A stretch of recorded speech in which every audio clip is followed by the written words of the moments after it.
ఏదైతే జగన్మోహన్ రెడ్డి గారు అమ్మఒడి కార్యక్రమం ప్రభుత్వం ఏర్పడిన మొదటి సంవత్సరంలోనే జగన్మోహన్ రెడ్డి గారు పథకం ఇస్తే ఈ పథకం ఒక సంవత్సరం అంతా కూడా అటకెక్కిపోయింది. కానీ మొన్న కొంత రిలీజ్ చేస్తారని చూస్తే 15,000 అని చెప్పిన వ్యక్తి 13,000 ఇస్తామని చెప్పన్నారు. మరి ఆ రోజు జగన్మోహన్ రెడ్డి గారు అదే 13,000 ఇస్తుంటే మరి ఎందుకు ఆ రోజు నారా లోకేష్ గారు వంకర టెంకర నోట్లతో ఎందుకు మాట్లాడారు? మరి అప్పుడు ఆ నోటికి గుర్తు రాలేదా నారా లోకేష్ గారికి? సరే పోనీ 13,000 గారు ఇస్తారని చెప్పని చూస్తే కొంతమందికి 9,000 పడింది, కొంతమందికి 8,000 పడింది, కొంతమందికి 7,000 పడింది. ఒక పద్ధతి ప్రకారం లేకుండా తల్లికి వందనం, అది కూడా ఎక్కడ కూడా అందరికీ అందిన పరిస్థితుల్లో సుమారు 30 లక్షల మంది పిల్లలకి ఎగనామం పెట్టిన ఘనత కూడా ఈ కూటమి ప్రభుత్వానికి దక్కుతుంది. మా అక్క చెల్లెమ్మలకి డబ్బులు ఇవ్వాలని చేతి ద్వారా 18,000 ఇవ్వాలనుకుంటే మీకెందుకు మీకు నెలకు 1,500 ఇచ్చేస్తాం, ఆయన మీకు 45,000 ఇచ్చాడు, మీకు 18,000 దాటితే ఇచ్చేస్తామని చెప్పిన పెద్ద మనిషి P4 అంట. P4 అక్కడ ఎవరో ధనవంతుల దగ్గర తీసుకుని మీకు డబ్బులు ఇవ్వాలట, మీ కుటుంబాన్ని వాళ్ళ దత్తత తీసుకుంటారు. జరిగే పని అయినది. దాన్ని గొప్పగా గవర్నర్ గారు ప్రసంగంలో P4 ద్వారా మేము బాగా అమలు చేస్తున్నాం అని చెప్పినారు. ఏ ఒక్క ఆడబిడ్డకైనా గానీ ఈ 1,500 రూపాయలు నిధి ముట్టిందా?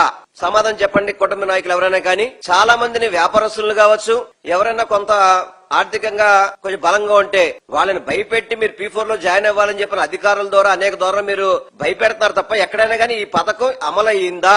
గవర్నర్ గారి ప్రసంగంలో P4 బ్రహ్మాండంగా అమలైపోతుందని చెప్పన్నారు. మహిళలకు ఉచిత బస్సు, ఎన్ని బస్సుల్లో మీరు ఉచిత ఇస్తారంటే కనీసం చెప్పండి ఒకసారి. 16 రకాల బస్సులుంటే 6 రకాల బస్సుల్లో కూడా మీరు అవకాశం కల్పించట్లేదు మహిళలకి. మరి ఏం చేశారండి మీరు ఈ 20 నెలల పరిపాలనలో? ఈ కూటమి ప్రభుత్వం ఇది మేము చేశామని చెప్పే పథకం చెప్పండి. గతంలో కోవిడ్ కష్టకాలంలో కూడా జగన్మోహన్ రెడ్డి గారు 2 సంవత్సరాలు కోవిడ్ తో ప్రపంచమంతా విలవెల్లాడుతున్నా కానీ ఈ ఆంధ్ర రాష్ట్రంలో కోవిడ్ లో కూడా ఏ ఒక్కరికి కూడా ఇబ్బంది లేకుండా పథకాలన్నిటిని కూడా ఎప్పటికప్పుడు అమలు చేసిన వ్యక్తి ఎవరున్నారంటే జగన్మోహన్ రెడ్డి గారు అని చెప్పిన ధైర్యంగా మేము చెప్పగలుగుతాం. మీరు చెప్పగలుగుతారా? కాకపోతే ఆ రోజులో చంద్రబాబు అన్నాడు నేనుంటే కోవిడ్ వచ్చేది కాదని చెప్పని. ఆ రోజే అతన్ని ఒక కామెడియన్ గా అనుకున్నారు. కానీ జగన్మోహన్ రెడ్డి గారి నాయకత్వంలో కోవిడ్ కష్టకాలంలో కూడా ఇచ్చిన పథకాలన్నీ కూడా ఇంకా 1 నెల ముందే అమలు చేశారు తప్ప ఎక్కడ కూడా ఏ పథకాన్ని కూడా కోవిడ్ ఒక చెప్పి ఆపిన పరిస్థితి లేదు. మీరు గొప్పగా పెన్షన్ గురించి చెప్తున్నారు. ఇందా గవర్నర్ గారి ప్రసంగంలో కూడా మీరు 1,000 రూపాయలు పెంచేసామని చెప్పని. అవును, మీరు 1,000 రూపాయలు పెంచారు. కానీ ఎంతమంది కట్ చేశారండి మీరు? సుమారు 5 లక్షల పైబడి పెన్షన్లు గతంలో ఉన్న పెన్షన్లు తగ్గించారు. జనరల్ గా ఇదివరకు గతంలో జగన్మోహన్ రెడ్డి గారి ప్రభుత్వానికంటే ముందు 65 ఏళ్ళకి పెన్షన్ ఉంటే జగన్మోహన్ రెడ్డి గారు 60 ఏళ్లు పెన్షన్ చేశారు. దానికి 60 ఏళ్లు పెన్షన్ చేసి ప్రతి 3 నెలలకు కూడా ఎవరికి అర్హత ఉంటే వాళ్ళకి పెన్షన్ ఇచ్చిన ఘనత జగన్మోహన్ రెడ్డి గారిది. మీరు ఈ 20 నెలల్లో ఏ ఒక్కరికైనా పెన్షన్ కొత్త పెన్షన్ ఇచ్చారా? మీరేమన్నా గానీ ఒక వితంతు పెన్షన్ గానీ అదే విధంగా కొత్త పెన్షన్ అమలు చేయడం కానివ్వండి. మీరు గొప్పగా మరి ఎన్నికల్లో ఏం చెప్పారండి? 50 ఏళ్లు దాటిన ప్రతి బీసీ, ఎస్సీ, ఎస్టీ, మైనార్టీలకు మేము పెన్షన్ ఇస్తామని చెప్పారే. ఆ పెన్షన్ ఇచ్చామని చెప్పి ఎందుకు చెప్పట్లేదు మీరు? ఎక్కడో కూడా మీరు పెన్షన్ ఇచ్చిన పరిస్థితి లేదు. మాట్లాడితే 3 స్పెషల్ ఫ్లైట్లు, ఒకటేమో పెదబాబు గారికి, ఒకటి చిన్నబాబు గారికి, ఇంకోటేమో పవన్ కళ్యాణ్ గారికి. ఈ ఫ్లైట్లలో తిరగడం తప్ప మీరు చేసింది ఏమైనా ఉందా చెప్పండి ఒకసారి. మాట్లాడితే దోవ సెల్లో మేమని చెప్పి అంటారు. అంత సెల్లో కూడా తిరుగుతున్నామని చెప్పి అన్నారు. మీరు వెళ్ళినందువల్ల ఏ పరిస్థితి తీసుకొచ్చారు అంటే గీతంస్ కి 5,000 కోట్లు స్థలం ఇచ్చేస్తే మీకు అభివృద్ధి వచ్చేస్తుందా? అంటే గీతంలో మీకు ఎక్కడ గీతం కాలేజీలో ఎక్కడైనా గానీ ఉచిత చదువు చెప్తున్నారు. మీకు ఎక్కడైనా గానీ 1,000 పెన్షన్ కోర్టు ఖర్చు పెడుతున్నారు.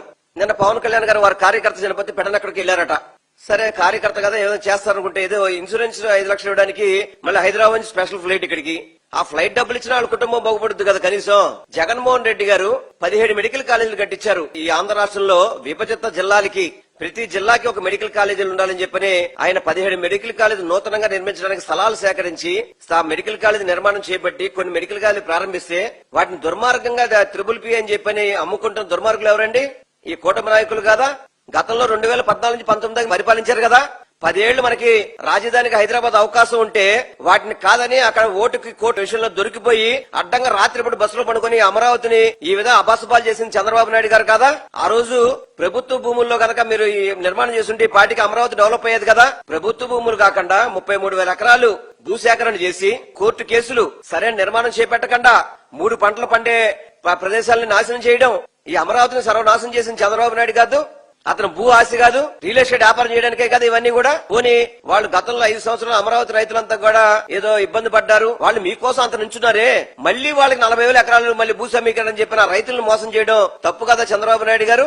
అమరావతి రైతులు మీకోసం పాపం పాదయాత్రలు చేశారు ఇక్కడికి తిరుపతి అని చెప్పి అటు అరసోలు అని చెప్పని. అటువంటి రైతులు ఈ రోజు మీ సభల్లో గుండెపోటు వచ్చి మా కష్టాలు తొలగించమని చెప్పిన రామారావు రైతు మీ మంత్రి సాక్షాత్తు మంత్రి నారాయణ ముందే గుండెపోటు వచ్చి చచ్చిపోలా?